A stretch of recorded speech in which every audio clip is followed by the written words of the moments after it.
La directora de Revista Semana escribió: vi un titular en El Espectador que decía "atajen a Vicky Dávila o lo lamentarán". Me puse a pensar, ¿por qué les molesta que una periodista se preocupe por el futuro de Colombia? ¿Por qué se perturban? Porque no soy indiferente en un momento crucial para el país. La democracia y la libertad están en riesgo. No podemos ser indiferentes. Si Petro se queda o si deja a su candidata o candidato, el país estará perdido. Así que tenemos que ser realistas y actuar para que ese proyecto político destructor del petrismo no gobierne más allá del 7 de agosto del 2026. Y una vez más, Vicky aprovechó para disfrazar de periodismo una evidente campaña política. Los trucos son los mismos de siempre: victimizarse, al mismo tiempo que ataca duramente al gobierno Petro y muestra sus propuestas acompañadas de una defensa a Álvaro Uribe Vélez. La democracia y la libertad están en riesgo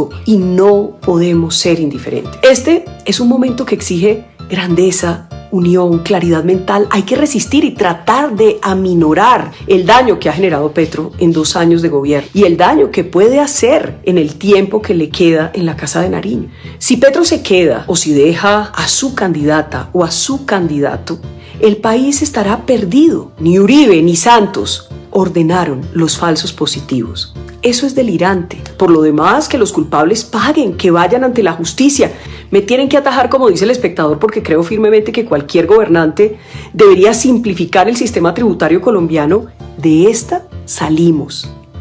Van a ver que sí. Y es que esa fue su respuesta a esta columna de El Espectador titulada "Atajen a Vicky Dávila o lo lamentarán". La columna le dolió tanto a la periodista que desplegó todo su arsenal en Semana para ella misma lavarse la cara. También salió con el cuento de que las élites que ayudaron a elegir a Petro y ahora transan con él y su gobierno la quieren atajar, claramente transformándose en una supuesta líder del pueblo y no de las élites, porque sabe que ahí están los votos. Pero la simple idea es tan ridícula que olvida que el dueño de su revista es uno de los hombres más ricos de Colombia y por tanto de la más alta élite colombiana, y está tan desubicada que quiere asociar a El Espectador con Gustavo Petro, cuando los dueños de ese medio apoyaron y patrocinaron a la oposición, como a Iván Duque o a Cambio Radical. Y es que la columna de El Espectador la dejó tan mal parada que le tocó compartir y recompartir y recompartir y recompartir y recompartir la misma respuesta. Pero ¿qué decía la columna que tiene tan estresada a la señora Dávila? Pues que detrás de la posible candidatura presidencial de la periodista está el grupo Gilinski y que nada tendría de raro que esa ansia de más poder haya pesado a la hora de comprar la revista Semana. Se escribió que la señora se volvió protagónica hasta en los titulares de la propia revista que dirige y desde esta semana será protagonista de sus propios eventos. Y es que nunca habíamos visto que una periodista se hiciera noticias de ella misma, y tal como lo compartió la misma columna, ella misma es la protagonista de sus propias portadas, vanagloriándose a sí misma, metiéndose por los ojos de algunos colombianos, reiteradamente siendo una protagonista casi a las malas. El periodista también escribió: el pecado de Vicky Dávila no es tener aspiraciones presidenciales, su pecado es haber transgredido los principios de un oficio noble por naturaleza, como es el periodismo. Tal nivel de descaro no se había visto en la historia de la prensa colombiana. Me late pues que los empresarios compraron un prestigioso letrero, la marca Semana, no para hacer el mejor periodismo posible, sino para usarlo como sombrilla de un suculento apetito, el poder magnificado que otorga hacerse con el primer cargo de la nación. Pero el candidato no es el propio dueño de la revista, pues eso de gobernar en cuerpo ajeno se lo inventaron los políticos colombianos, con lo que podría interpretarse que Dávila es un verdadero títere. El columnista, por tanto, pregunta: ¿quién debería atajar a Vicky? ¿La deberían atajar los partidos políticos para no quedar pintados en la pared? ¿Qué pensará ahora María Fernanda Cabal por haber impulsado la visibilidad en la derecha de Vicky Dávila, llenando titulares en la revista de Dávila? ¿Qué pensará ahora que es posible que tenga que repartirse los votos con Vicky Dávila al convertirse en su rival? Lo mismo pasa con Paloma Valencia, Paola Holguín y el niño Miguel Uribe, quienes tal vez sin saberlo, con su participación cada 8 días en semana, le daban más popularidad a su ahora rival. En el artículo también se pregunta si la deberían atajar los demás medios de comunicación. El periodismo, como el cuarto poder que dice ser, debería ser un precedente.